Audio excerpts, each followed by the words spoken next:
What strategies have you found most effective for marketing yourself and standing out in a competitive market? It's kind of maybe repeating. Yeah. So let me, Does that go into branding yourself? it could. You know, Yes. You can't be a secret agent. You got to get out there. Yeah.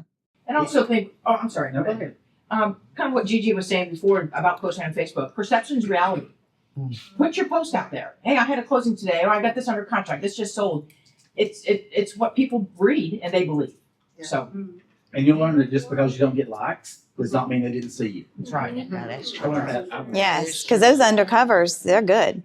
I wanted to add to perception. I wanted to add to the perception is reality thing. Mhm. Talking about, I did a listing presentation, and I didn't get the listing. And then, like you, I asked, like, hey, I'm always looking to grow. Is there anything I could have done differently, or what could I have done to help increase your confidence in me or whatever?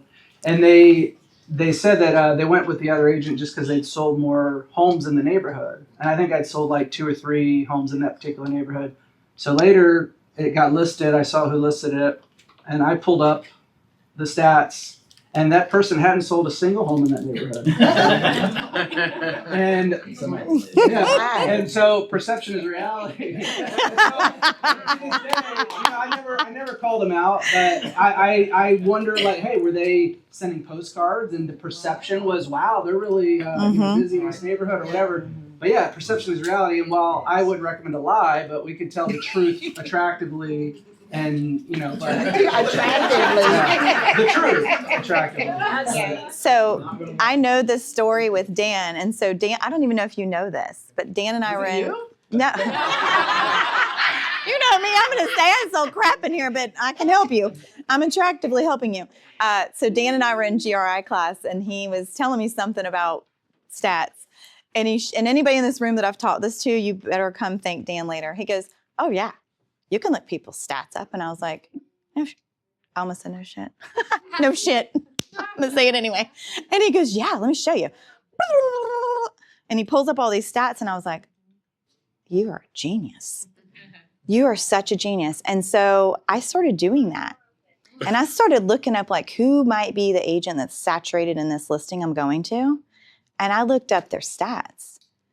And I found ways with my coach to work around those stats. So 5 seconds or less, I'll tell you this. I went to a neighborhood. I'm not going to say the neighborhood. And I was a little nervous because I was interviewing against some pretty good agents.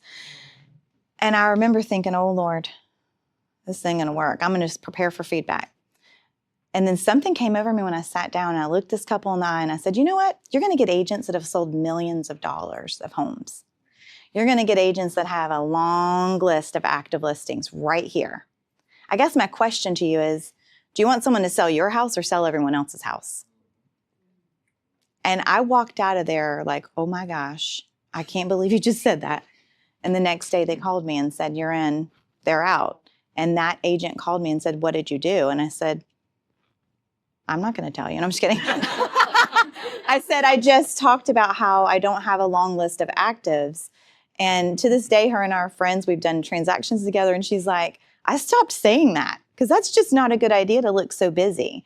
So be also careful with the perception you give in your brand.